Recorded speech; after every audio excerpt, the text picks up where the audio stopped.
witching hour. I am Perri Nemiroff, and as always, I am sitting across from my wonderful co-host. It's Haleigh Vouch. Hello. I can't believe the time has finally come to talk about the Purge TV show. Yes, it's time. It feels like not necessarily like we were talking about like an upcoming TV show for forever, but just the future. It feels like I've been talking at least about the future of the Purge franchise for forever. For like 5 years. Yeah. Where do you stand with the Purge franchise thus far? Minus the TV show. Yeah. Like it. It often seems like a great idea that's not as well articulated as it could be to me, but I like it more than I don't. I'm mixed. I've started to waver. I had a really interesting experience with the first Purge, actually. I get caught up in this every single time. Not the first Purge as in the last movie, but the first Purge movie. I know. And way to go naming your TV show The Purge when it's also the name of your first movie. So then you want to say not The Purge, the first Purge, it's but not the first SEO Purge. Nightmare too. It's all bad. When I saw the first Purge movie, I walked in, didn't like it, but then I got in the habit of rewatching it, and I started to appreciate it, and now it's my favorite Purge movie. Ooh. Yeah, and I do really like Anarchy as well. I'm a big Frank Grillo fan. Where the franchise started to lose its footing quite a bit for me was with Election Year and the first Purge. I actually think the first Purge is a pretty solid movie, but, you know, we've discussed it. It kind of unsettled me, and, you know, maybe it isn't fair to judge it based on real emotions that it made me feel. I think that's the idea. I guess so, but it's definitely the idea, but it's just, with where the Purge franchise started out, with movie number 1 being basically a home invasion movie, and movie number 2 kind of taking to the streets and being an action thriller where Frank Grillo kicks ass. Election Year and now the first Purge are digging into reality in a way that's kind of deeply unsettling, and I think it's just it's an emotional shift for me, and it's not necessarily one that I'm drawn to. I can understand that. I don't mind that. I actually think that the first Purge was one of the more solid in the franchise in terms of like that cohesiveness I was kind of talking, that articulation. Mm-hmm. I think it was certainly the most stylish and best looking. The first one looked pretty good. Yeah. But once they started taking them out to the streets, I'm not sure their budgets matched their intentions. Yeah, and, Anarchy is actually my favorite. It's not that the witching hour if I don't bring up Frank Grillo. Yeah. Actually, we didn't bring him up last week. What the hell? But it's not the best looking one. And I think the first Purge actually looks really good, and it has a sense of style that's not always present there. Yeah. I'm not sure, and we will dive into this more with the series, because I'm conflicted on this now that I've seen the series. We've talked about this a little before, but I'm not sure that leaning all speed ahead into the real life parallels is the best way to make an enjoyable, long-running franchise. You just perfectly articulated my issue with the more recent installments. I like it as... So for... I didn't think it worked for Election Year, which is my least favorite. Well, Election Year, I mean, whether it leans into that stuff or not, that's just a bad movie, period. Yeah, exactly. It's bad. It's not good. I'll never get over the candy bar character, ever. I can't get over somebody driving around with lights on their car. Seriously. None of this works for me. But I do think it worked for the first Purge. That seemed a little smarter about the real life parallels and a little more rooted in where we're at now as opposed to this fear of where we might be. Maybe that's just because things are really rough right now. But now in the series, I feel like they're trying to backpedal a little bit. Yeah. And have their cake and eat it too and be like, this is a show for everyone. And be like, it is political, but it's not that political. And I don't think that works either. It's funny, it's getting away with it for me. Really? I was surprised. So at the time we're recording this episode, I binged all 3 episodes last night. And I was pleasantly surprised. Before I even dig into my thoughts, just let you guys know we're running with the same format we did for American Horror Story right now, and we're going to give you our non-spoiler thoughts at the beginning of the show, and then we will give you a very clear spoiler warning. So if you don't want to hear any spoilers for the first 3 episodes of the Purge TV series, you can tune out, watch them, and come back later. So we're here for you when you're ready. Oh yeah, always, always, and we're also here when you want to, tell your friends and family who like this kind of stuff. Oh, yeah. So share it away. Buy a billboard, man. Yeah, really. Why hasn't anyone done that yet?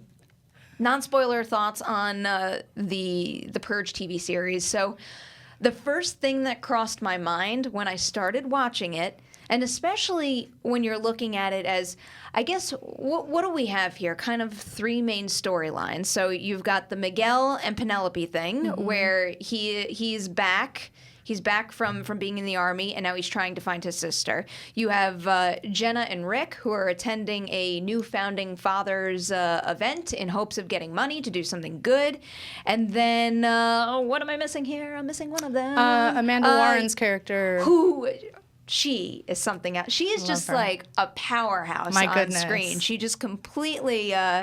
there's just something so like charismatic and mesmerizing and commanding about her presence. I went to the set for this one and interviewed her, and she is an actress who takes it really serious. So I think that's kind of what we're seeing, is she's like bringing all this classically trained just charisma, and I mean she means it. Good. And I like good for her. Yeah. Because it is working. But I think something that you tapped into earlier is that I think these 3 different storylines kind of help make the show something for everybody. And I was surprised how quickly I got invested in all 3 of them, too. I actually cared. The only one that was missing the mark for me a little bit at the beginning was the stuff with Penelope. Because I know Jessica Garza is meant to be a main character on the show, but do you know who I was drawn to the most in that sequence? Fiona Dourif. Because, whoa, was that role made for her? Yeah, she's great. Made for her, and she just, she good leader. She really digs into that and is clearly having a blast. I read an interview that Christina did for us on the Collider website with Fiona Dourif for this, and she was talking about her mother, who I believe was a medium. I don't want to get this. I believe so, but she was talking about how that helped her understand, like, somebody who believes so wholeheartedly in something maybe other people don't believe in, and she really sees this character as somebody doing good, thinks they're doing good. And I think that makes her performance work. You see all this love and warmth in this horrible person. Like, she doesn't mean to be a horrible person, but she is. It makes it more chilling, because I think her belief in what she's doing comes through big time. And then when you really consider what she's doing, it's downright mortifying. Yeah, it's horrible. Ugh. But overall, I thought it got off to a really great start where I felt invested in all of them. And I, especially having jumped from our conversation about the first episode of American Horror Story Apocalypse into this now, one of the things that I think the beginning of the Purge series does really well is building that sense of dread before the siren goes off and the Purge begins. You really get to spend the large majority of the first episode with them, kind of living their life and just preparing for what you do on Purge night, or at least what they choose to do on Purge night. And I think that was probably the best possible way to start the show, where you get enough time to live with them and get an understanding of who they are and what they're up to before this high concept of the Purge takes over. I mean, it's the benefit of having more time, right? Exactly. It's like they have this real estate now where if you were curious about how corporations close their deals on Purge night, now you get to know about that. And I loved that too. I think they used that time really wisely to give us a sense of character with Miguel, who kills somebody before the Purge, even though he's anti-Purge. He's not anti-killing, he's anti-Purge, which is a very unique character structure to have in this franchise. I liked it a lot as well. I feel like the first reviews I saw come out of the gate were super negative about it. That didn't hold true when all the reviews started hitting, but which made it even more of a pleasant surprise for me because I also watched the first 3 back to back, and I was like, oh yeah, I'm feeling this. Yeah. The political thing is just like, I think it's a little cheap and an obvious play for numbers to take an inherently political franchise that they've invested so much time in being political with, and then to backtrack and say, well, now that it's on USA, it's for everyone, or it's less pointed, you know? Yeah. I think less pointed is the way to describe it. And I mean, really, when it became more pointed is when the whole idea started to lose me a little. Right. From just strictly from an entertainment perspective. Yeah, for me, I just think maybe it's a little, I don't know, not gutless, but it just Vanilla? It just, you lose your credibility with me if you're like, I'm making this really interesting, politically fueled franchise that's taking big swings and has big swinging balls on us, and then you don't. But I still like the show. I guess I just have a little less respect for it. I understand that. I mean, it's a matter of taste, because I fall on the exact opposite side of that divide right there, where the more pointed it got, the more it started to lose me. But I think I was, even though there's things in the first Purge movie and the second Purge movie that I think ring true and make you think, you know, what would I do in that situation? What would be the state of the country and all of that? But when it started to get more pointed with it in election year and the first Purge, that's when the sheer entertainment value of it to me started to fade away a little. And I think the fact that they're going back in the other direction with this, it's getting me back in. See, because I wouldn't agree that it didn't start until election year. I think it starts in Anarchy, which is my favorite. I think Anarchy's a very political film. It introduces the whole idea that this is meant to wipe out the lower classes and racial classes that don't behoove the rich and the wealthy. I guess I don't mean that it's not. I mean, every single one of them is political by nature. I mean, that's where this whole idea grew out of. But I think it's more so the way certain things are conveyed in 3 and 4, where it almost feels like characters are standing up and making a grand speech about specifically that thing that is happening in the real world right now. Whereas in particular with Anarchy, some of the things that you reference, they're so well woven into the survival action thriller, just like those same concepts are so well woven into the structure of a home invasion thriller, that the two things wound up pairing really well together. That gives you something to chew on, but also gives you the sheer entertainment value of watching this crazy concept play out on screen. Whereas, election year in particular, not so much the first Purge. I think it's a little more successful there, except for the fact that it just made me uncomfortable in the end. But election year, it's just like beating you over the head with,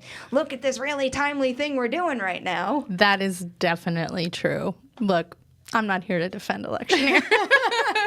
We're here to talk about this show, which I actually really like. I just think it's a little soft. And it's on USA. I expected it to be a little soft. It used to be the Blue Skies Network or whatever, and they've toned that down since Mr. Robot, but it definitely wasn't going to be like R-rated movie. Yeah. I could see it being soft, I guess, in some respects, but I'll get into this a little more in the spoiler territory. But the stuff with the bus really got under my skin. There were a couple of scenes that stuck with me quite a bit, and I mean, kind of broke my heart in a way too. Okay. I think the only thing that feels soft at the very beginning is the stuff with, and I think their performances make it work really well, with Jenna and Rick at the new Founding Fathers party. Yeah. That's the area where I think they are very much like tiptoeing around very real political issues rather than kind of diving into them head on. And that's an area where I think it's an interesting game to play, because it's the nature of that storyline, and they're not really getting into it, not yet at least. Yeah, we'll see. It's hard to not talk spoilers when we're talking about those characters. I like those characters. I'm very intrigued by them. Yeah. I'm going to hold this for when we get into spoilers. There's also... So would it... Maybe that should be saved for spoilers, too, because he doesn't show up, I don't think, until the second or third episode. Okay, I know what you're getting at there. Yeah. I have one more non-spoilery comment that I can make right now, which is, I think the show is especially well shot. I really like the colors, and in particular, one of the most striking visual choices or styles that I see in a number of the segments here is something about like the hallway shots here and the way they capture a lot of the action. I think is very. Are they stealing Daredevil's beat, the hallway action? Well, I guess maybe a little bit, but I find it very effective, and I just find the way that they capture, like the circus nature of the Purge. I think they're doing it pretty well. Oh, I have so many thoughts about this. Okay. Ooh. Actually, one of my biggest criticisms in my review was that I think outside of Anthony Hemingway's episode, the first one, that they're wasting visual opportunities. Really? Yeah, like when Miguel does what he does in the second episode. No way. I thought that looked like trash. Because that's part of the reason why I'm bringing this up. Really? I thought it looked so cheap. I loved that sequence. I liked the idea of it. I think it looked cheap, but I think it was meant to look cheap given the nature of what it was. No, I don't think that the activity looked cheap. I think the production value looked cheap. Well, I think the production value across... So I think it's shot very well, but I think the production value across the board looks a little cheap just because when you're trying to capture like an entire town or a massive landscape or a significant amount of land covered in a way, it's like, okay, so in some cases, let's say like Miguel is running across the street of a town, and in the next scene he's running across the street of the town. I'm like, oh, you just like turn the angle there. I think I'm talking a little more about some of the close quarters fighting, but in particular. A scene that we're not going to talk about in the non-spoiler section. Yeah, well, I think we just don't agree on this show very much, except that we both like it. Okay. And we like it in different ways. I feel like that doesn't help you at all if you haven't watched the show about whether or not we recommend it. I recommend it. Okay. I totally recommend it. I gave it a positive review, and there's a lot I like about it, but... those two things that we disagree on happen to be the things I don't like about it. Oh, that's funny. Yeah. All right. Well, in that case, I can't hold back any longer. We're getting into spoilers now. Yes. So spoilers for the first 3 episodes of the Purge TV series. The first 3 episodes. So keep that in mind. It's not a premiere review. All 3 episodes. All 3. But we're coming in, they'll have aired, so we're not ahead of you guys. So, like, if you were listening to this episode the day it is uploaded and published, the episode that airs tonight is episode 4. So we're caught up, basically. And I intentionally didn't watch ahead, even though I have 2 more screeners that I really wanted to watch. I saw them sitting there. I was tempted. All right, so spoiler time. Just to elaborate a little more, so I thought one of my favorite things was, visually at least, or production design-wise, was when Miguel is running through that course, when he's forced to play that game. Yeah, I hated the way that looked. Oh, I loved it because I love like fun house, Home Alone type vibes, and I love the traps and how he maneuvers his way through. But the only thing that I will agree with the visuals is I think the production design on a grander scale is a little cheap. In what I was referencing before, because, Miguel is kind of all over town trying to find his sister, and there were certain shots that while I think the framing was very well done, I also think that it hints at like a smaller set, maybe a smaller soundstage, and stages being manipulated to increase the scale by showing multiple angles of the same thing. Like I think I caught on to some of that. I just didn't like the way they shot that scene. That was the one where I was like, I can't believe that. I think this looks like this is a great idea, but the way it looks feels really cheap and lame, and I don't like it. Okay. It's so funny because I loved all the things you just said, like the Home Alone vibe and the traps and the close quarters combat. I liked all of that, but I didn't like the way they shot. I thought it was a great idea, poorly executed. Interesting. Yeah. Sticking with the visuals. So you can be friends with people you disagree with. This is a healthy lesson. Hey, no, it's true. It's true. Like, especially when you in a nice way justify your opinion too. Right. Always helps. I love the blue bus. Love the blue bus. Love the way that looks. And again, just going back to Fiona Dorff's performance. Holy shit, she's frightening. She's frightening. She is really frightening. That's another really strong concept. So I think the concepts in this show are so good. And they took the real estate they were given to blow out the mythology, and they ran with it. And I love that. There's something coming up either in episode 4 or 5 that I saw on set that I'm obviously not going to say because I'm not a monster and I also like keeping my job. But I immediately walked onto the set that they had built. And I was like, I don't even need to see what you're going to do in here. I'm disturbed by the concept of it. Oh, boy. And I think that's so strong. It's such a strong way to... Because you can't on TV do the level of graphic violence that you can in film. Mm-hmm. So if you make your ideas scary enough just inherently, then you don't have to. Yeah. And I think that's so smart of the writing team. I think they've run with that concept especially well when it comes to also showing violence and gore and stuff too. Mm-hmm. I think they've still managed to make it absolutely terrifying without going beyond their rating limits. They're making really, really good use of shadows. That's for sure. Also, just like lurking too, Like I keep going back. The blue bus thing is one of the things that struck me most. In particular, I can't. Melissa, is that her name? The one that doesn't want to get off the bus? Oh, I can't remember. Okay, so on this bus, our main characters there are Fiona Dourif's character and also Jessica Garza's character. But before Penelope is forced to get off the bus, two other characters get off the bus. And I think whoever the actor is that plays the first kid was something else, because he gets up with the utmost confidence and the utmost belief in exactly what he's doing. And then when he's standing there, basically facing the people that are about to kill him, you see his expression slowly turn, and my heart crumpled for him. And then you look at all the kids back on the bus and you see their expression when he gets just hacked up to pieces, and you know what's going to happen. And then sure enough, that poor girl, her name, I believe her character name was Melissa. That sounds right. Oh my God. Yeah. It crushed me and you just knew it was going to happen too when she started doubting, and Fiona Dourif's doing the little hand thing. And she can't have doubters. That's not how a cult works. You have to have true believers. It was so sad for her. I was so sad for her. And I thought, I'm a little mad at myself that I didn't look up her name, but I thought that performance was great. And I think that's where we start to see Penelope as a character come into the spotlight a little more, which I was eager to see. But that part hurt. I mean, the performances were good, but I again think that's strength of concept, because suicide cult in the world of a purge is so upsetting inherently. Mm-hmm. The idea of a leader manipulating youths to kill themselves is so inherently upsetting. Yeah.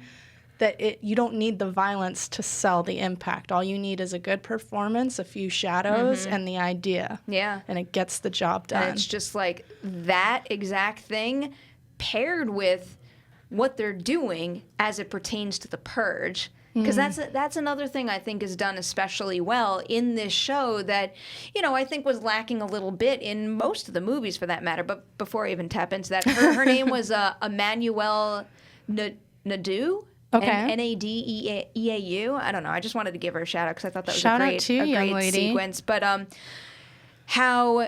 how refreshing it is to be able to sit back. This is going to sound really twisted now. How refreshing it is to be able to sit back and live in the purge and see all the opportunities, the sick and twisted opportunities between, how you've got this cult who looks at it like we're gonna find people who want to sacrifice, because the whole idea of the purge, it's like, it's twisted and wrong, but it's supposed to be, release the beast so that you behave better propagandized as something patriotic and healing. Which is kind of like what the blue bus is doing. Absolutely. Where it's like sacrifice yourself so that these people can get it out of their system, and you're doing good. I know, it's brilliant. Oh God, it's so wrong and it's so brilliant at the same time. I'm telling you, their concepts are incredible. So the idea, and I think that the writing team is, when it comes to the political stuff, they're intentionally holding back, although I believe they know exactly what they're saying,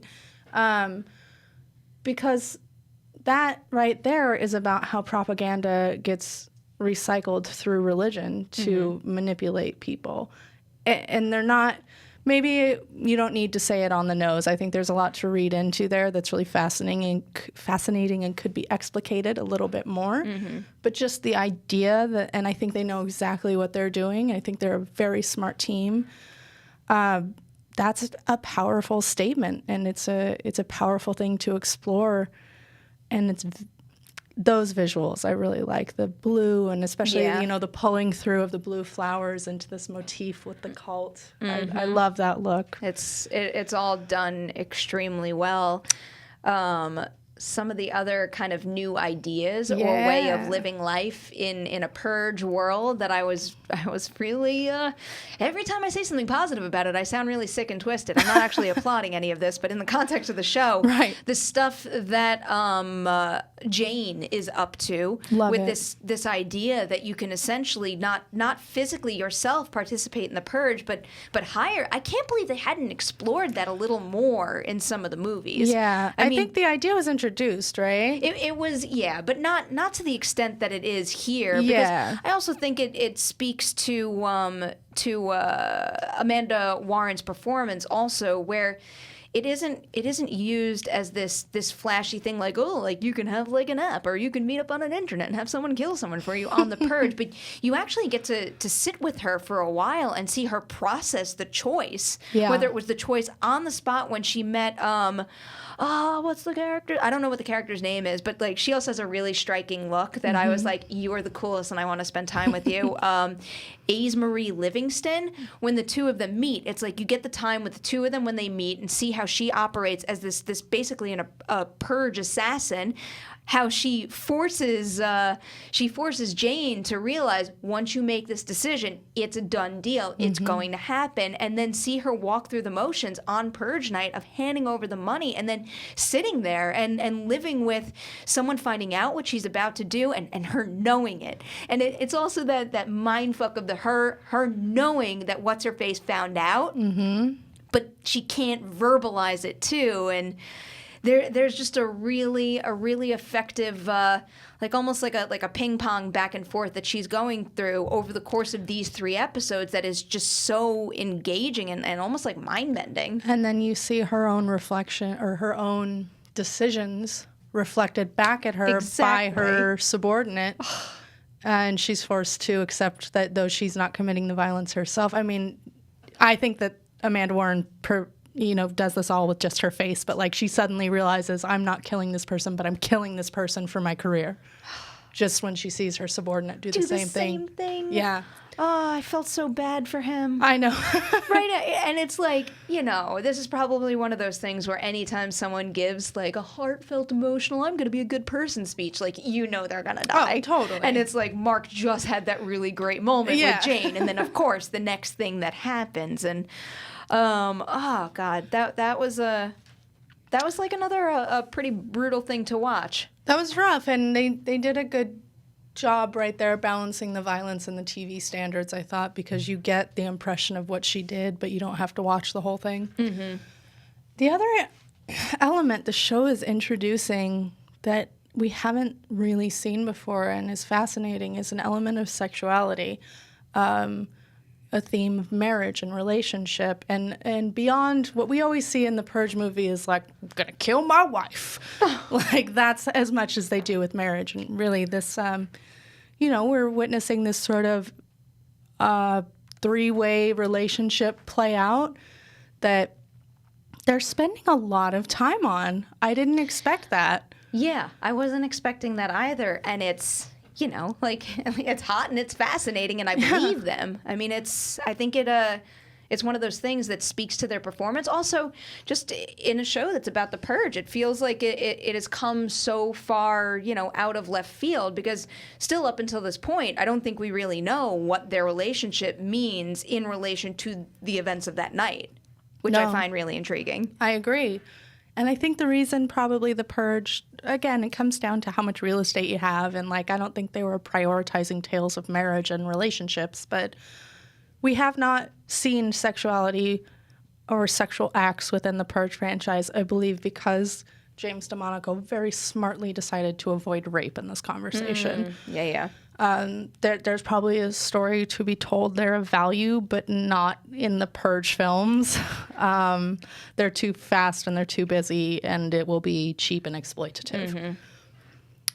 I don't get the sense that by introducing sexual elements into the series, they're suddenly going to go down the rape lane. I think they're going to be way smarter about it. And it's more about how those overtones influence your decision making on Purge night. That's not how I read this no, that's love not- triangle of sorts whatsoever. That's not in there at all. Yeah. I think that in the films they've avoided sexuality completely to avoid that side of it. Mm-hmm. But I think this show will leave out that side of it and explore sexual themes in a less gross way. And I think they're kind of already doing it. One of the most interesting moments, I think, of the entire season thus far is that point where Jenna and Rick have the opportunity to kind of, seal the deal and get their money. And then, the door opens and it's revealed that Stanton, that's his name, right? Stanton, after basically saying he's going to give them the money, is ready, hey guys, let's celebrate and let's purge together. And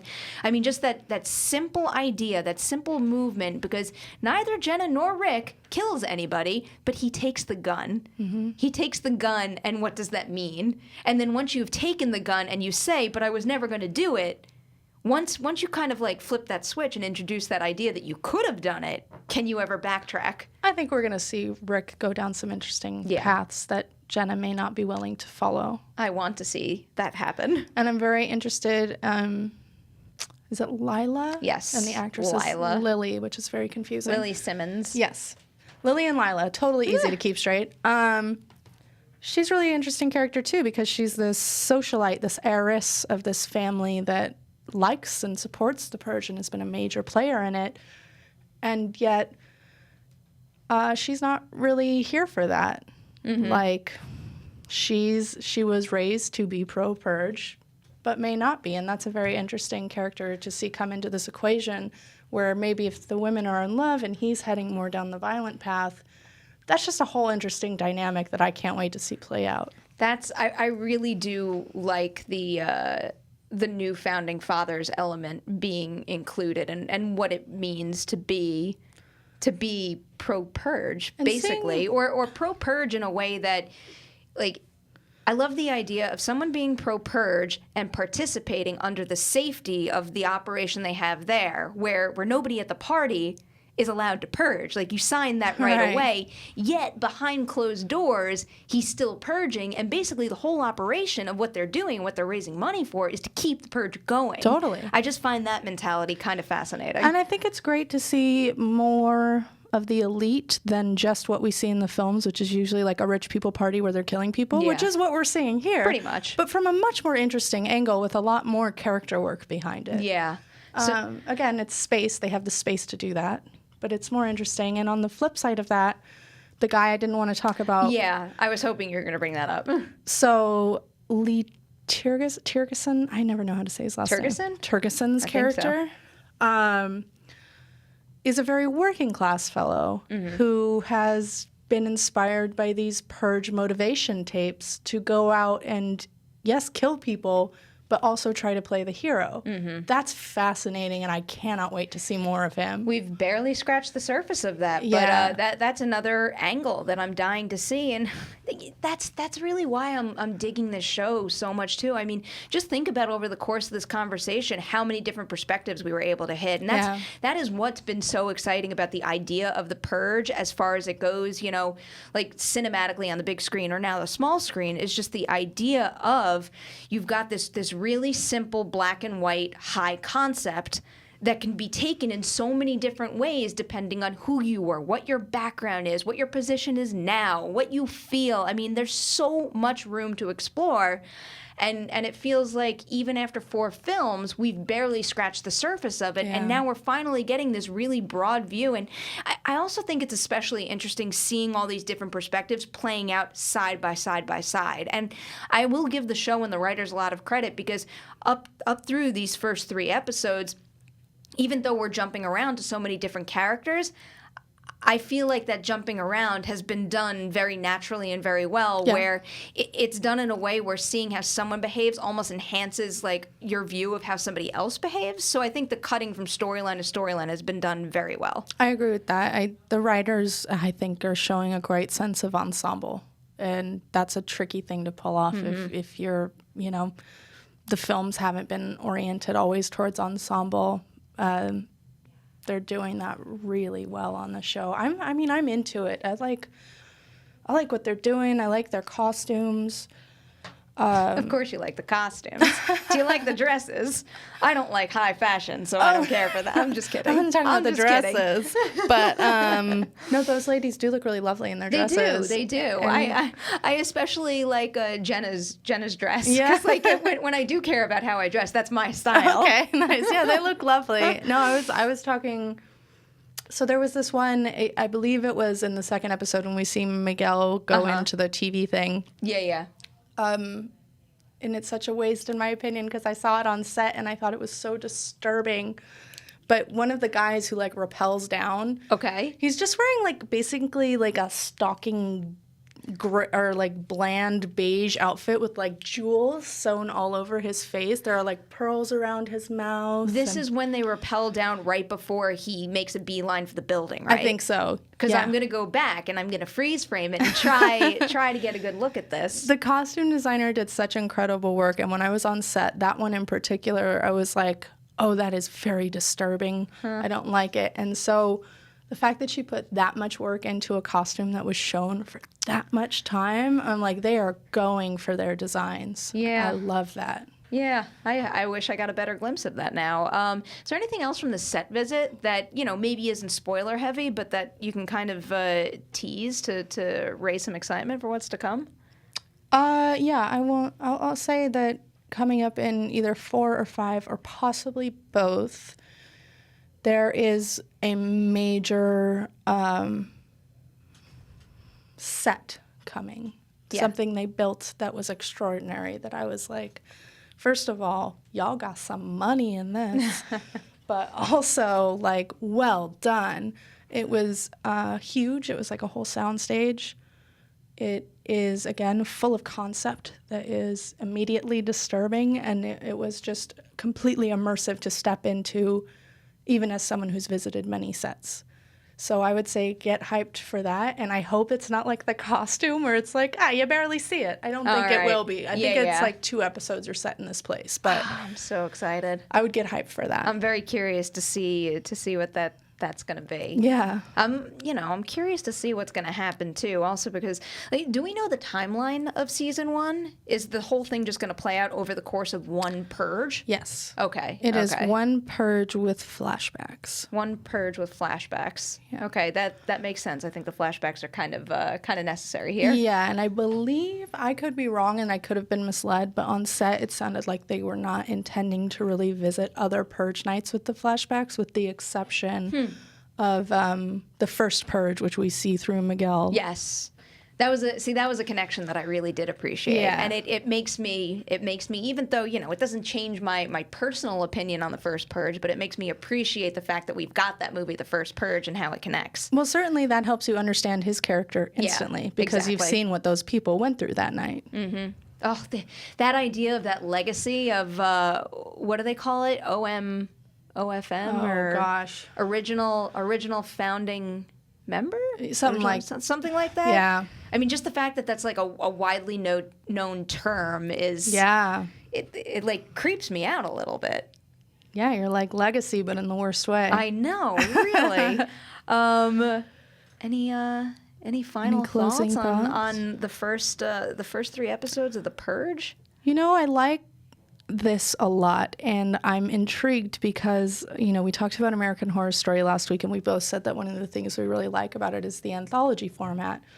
And who knows, depending on the popularity of the show, if we'll get more Purge, but the creators have said their intention is also anthology, which makes me really excited to possibly meet new characters that are this filled out every season and explore different Purge nights with different concepts that are this resonant every season. I don't want it to be a Purge versus American Horror Story conversation right now, but this to me is like, especially if I'm just limiting it to episode 1, I think they do such a good job of presenting this main group of characters as fully realized people that, you don't know their lengthy history from episode 1, but you know enough about them to, whether you agree with certain decisions or not, sparks some sort of very real connection and real understanding. And, it goes back to the conversation about having a little more time to pave the way from Apocalypse to Outpost 3. Here they do that, Yes. paving the way with the setup, the minutes, the hours leading up to Purge night before the siren goes off, so that when that siren goes off, it's almost like, just like the characters, it's this weird mix of not being ready, but being ready and having been prepped, and it gives the siren that much more weight. Yeah. No, I mean, I think we all know that feeling. Like, anytime something you dread is coming, you try to prepare as much as you can, but you're never prepared. And I think the show taps into that perfectly. Yeah. Oh God, it's so fascinating too. I'm so glad you like it. We didn't actually talk about it at all before we shot this, so I wasn't sure what I was walking into. I'm really excited too. I mean, especially because I've been someone who's been really high on this idea for so long, and it started to lose me a little. So I'm so happy that it's reeling me back in, because I mean, really, when it comes to any idea out there, and really in any genre, one of my favorite qualities in any successful piece of film or movie, any piece of entertainment, is one that makes me wonder, what would you do if you were in that situation? Something that makes you connect to not even just a big concept like The Purge, because I mean, really, if I'm realistically thinking about what I'm going to do on Purge night, I'm going to probably hide in my bedroom and lock down and not move. And if I wanted to come up with a fun answer, it'd be I'd go and rob an Apple store. But that idea of an Apple store. Do you think I'm just going to go? Are there even stores that sell apples, Perri? I really like Golden Crisp apples, so that would be my priority on Purge night. But I'm talking more about these specific characters and how it so firmly puts you in their shoes, particularly with the Jane character, where even though purging is wrong, killing is wrong, you firmly understand why she would be driven to put herself in that predicament where she makes this terrible decision. Yeah. That is what I find really gripping about this show so far. Yep, I'm right there with you. I think these are all the things that the team intended to do from what I talked on set. All the things you're saying are the things they would want to hear. They were all about the character drama being the best part of the show, and that Amanda Warren's character is meant to be the audience surrogate, the one we most relate to.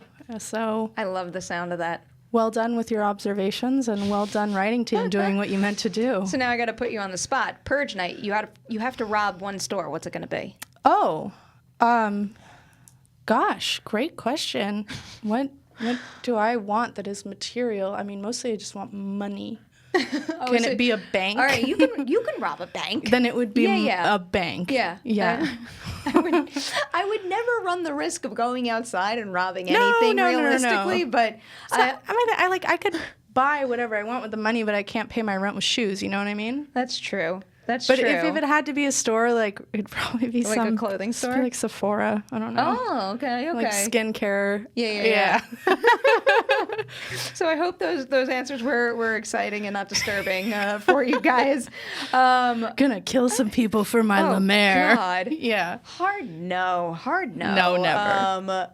I am just really pumped to continue watching this. I think they really set the stage very well and definitely made the Purge series a priority for me right now. So hopefully we'll circle back and cover more as the season progresses. But nice start here. Nice start. We're both into it. So now maybe come finale time, we'll have more to say. We'll see. Oh, well, actually, one thing I can legitimately tease right now is we do have Jessica Garza coming into studio. Oh, so cool. So I'm going to sit down with her. I think we're going to have like a half-hour casual chat kind of thing. So, nice. If you want to know more about the show, more about her, and more about her role on it, definitely check that out. It's going to be actually probably coming really soon after you listen to this episode of The Witching Hour, because we're going to be talking a bit about episodes 1 through 4, I believe. So keep an eye/ear out for that. Also, keep an eye out for both Haleigh and I all over the social medias and the internets. Haleigh, where can everyone find you? You can find me on Collider.com, writing all my stuffs, including a full review for this show if you wanted to hear more of my thoughts. And you can, of course, find me on Twitter at Haleigh Fouch and Instagram at HaystackMcGroovy. And you can catch me on Twitter and Instagram at PNemiroff. I wish I could tell you where that interview is going to be uploaded right now. I believe it's going to be on the podcast channel. I don't know. Just go look at my Twitter because I'll be tweeting out the links like crazy. As always, thank you guys for listening to The Witching Hour and supporting a show that we love doing so much. It's been a blast. You have officially survived The Witching Hour.